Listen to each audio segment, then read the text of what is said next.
Hello welcome to my channel Vijaya daily vlogs. ఈ సంక్రాంతికి మా ఊర్లో శ్రీ ముత్యాలమ్మ అమ్మవారి జాతర జరుగుతుందని చెప్పాను కదా. కనుమ రోజున అందరం నైవేద్యాలు పెట్టుకుంటాం కదా.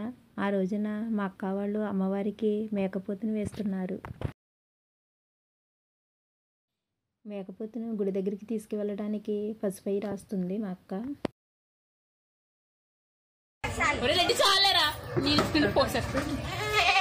అయ్యో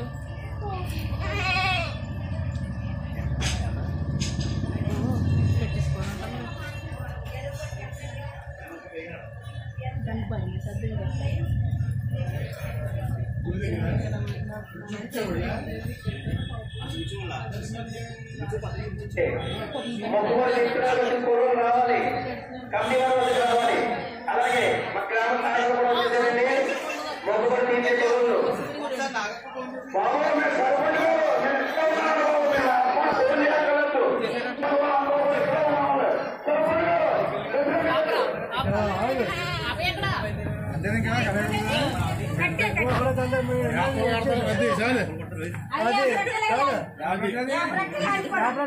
ఇది పేసిందిరా అబ్బాయి, రెడీ టు ప్యాక్. బాడీ మీద షేర్ చేయాలి.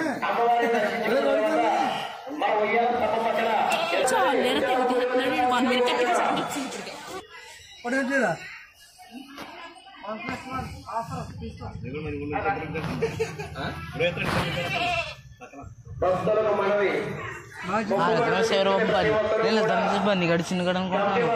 ఇలా మేకకు వేపరబ్బది కట్టిన తర్వాత గుడి దగ్గరికి తీసుకువెళతాము. చలివిడి, వడపప్పు, పానకం, పసుపు, కుంకుమ, పువ్వులు, పళ్ళు, అమ్మవారికి చీర, జాకెట్ ముక్క, అమ్మవారికి ధూపం వేయడానికి సాంబ్రాణి, ఇవన్నీ పట్టుకుని అందరం కలిసి గుడి దగ్గరికి వెళ్తాము. చుట్టాలైతే ఇంకా ఎవరూ రాలేదు, మేమే బయలుదేరాము.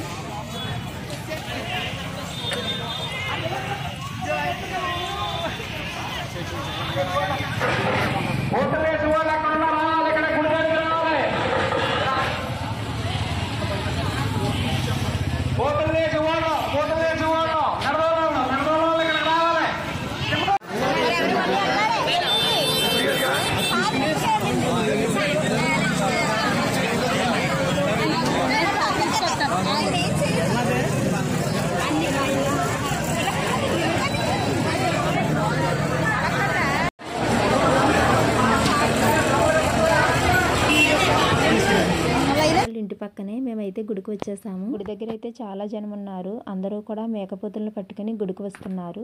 అమ్మవారికి చూపించి దండం పెట్టుకుని మళ్ళీ ఇంటికి తీసుకువెళ్ళిపోతాము. ఇక్కడ దండం పెట్టుకున్న తర్వాత మేకను వేయటానికి టికెట్ తీసుకోవాలి. తర్వాత వాళ్ళే ప్రతి ఇంటికి వస్తారు మేకను వేయటానికి. మధ్యాహ్నం 3 దాటిన దగ్గర నుంచి వస్తారు వాళ్ళు.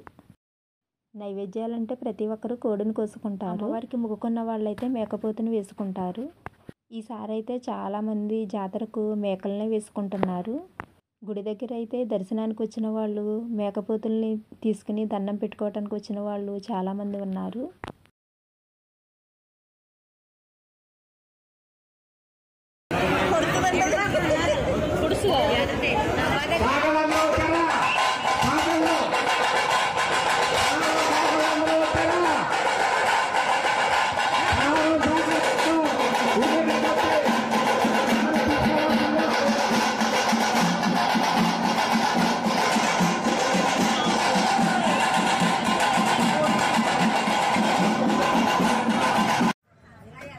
అమ్మవారిని చూడటానికైతే 2 కళ్ళు సరిపోవు, అంత అందంగా ఉన్నారు. మా ఊళ్ళో 5 సంవత్సరాలకు ఒకసారి జరుగుతుంది ఈ జాతర. చాలా బాగా చేస్తారు.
అమ్మవారికి ధూపం చూపించి తర్వాత అందరం కలిసి మేకపోతుకు కూడా ధూపం చూపించి ఇక లోపలికి వెళ్ళి అమ్మవారి దర్శనం కూడా చేసుకున్నాము.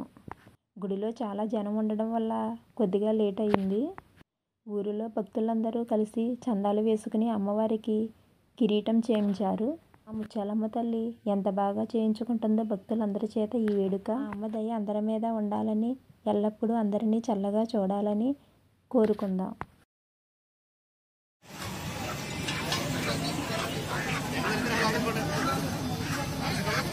భయపడతావా చూస్తావా చూస్తావా భయపడతావా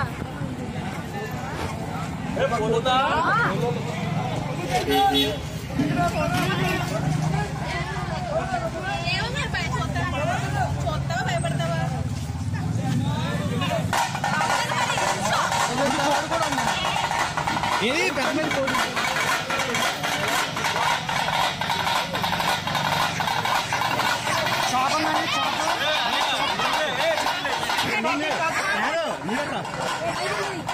గుడి నుంచి ఇంటికి వచ్చేసాము. మేకపోతుని వేయటానికి వాళ్ళు కూడా ఇంటికి వచ్చారు. మేకను వేసే ముందు కోడిని కూడా కోస్తారు మాకు. కొంతమంది ఈరోజు వేసుకుంటారు, కొంతమంది మరుసటి రోజున కూడా వేసుకుంటారు. ఇంకొక అక్క వాళ్ళు అయితే రేపు వేసుకుంటున్నారు. అందరూ ఒకే రోజు అయితే కొంచెం హడావుడిగా ఉంటుంది కాబట్టి ఒక్కొక్కళ్ళు వేరే రోజు కూడా వేసుకుంటారు. భోజనాలు సాయంకాలం కాబట్టి ఒక్కొక్కళ్ళు వస్తున్నారు.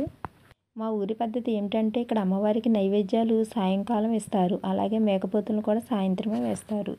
ఇక వంటలు కూడా స్టార్ట్ చేశారు. సాయంకాలం తెలిసిన వాళ్ళకి, ఫ్రెండ్స్కి భోజనాలు చెప్పారు మా అక్క వాళ్ళు.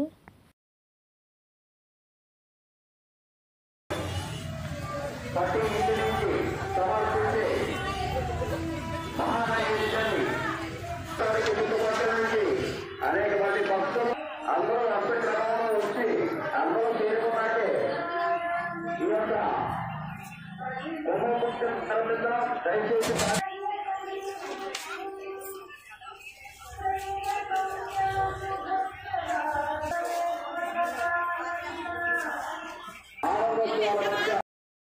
ఒక పక్కేమో నైవేద్యాల హడావుడి. సాయంకాలం 6 దాటిన తర్వాత ప్రతి ఇంటి నుంచి అమ్మవారికి ఇలా నైవేద్యాలు పంపిస్తాము. నైవేద్యం ఇలా అలంకరించి పిండి వంటలన్నీ పెట్టి ఇంట్లో పూజ చేసుకున్న తర్వాత ఇంటి యజమాని అయినా సరే లేకపోతే మగపిల్లలు ఎవరున్నా సరే తల మీద పెట్టుకుని నైవేద్యం అమ్మవారి గుడి దగ్గరికి తీసుకువెళతారు. ఊరి జనమంతా ఇలా నైవేద్యాలు తీసుకెళ్ళి వరుసగా నిలబడాలి.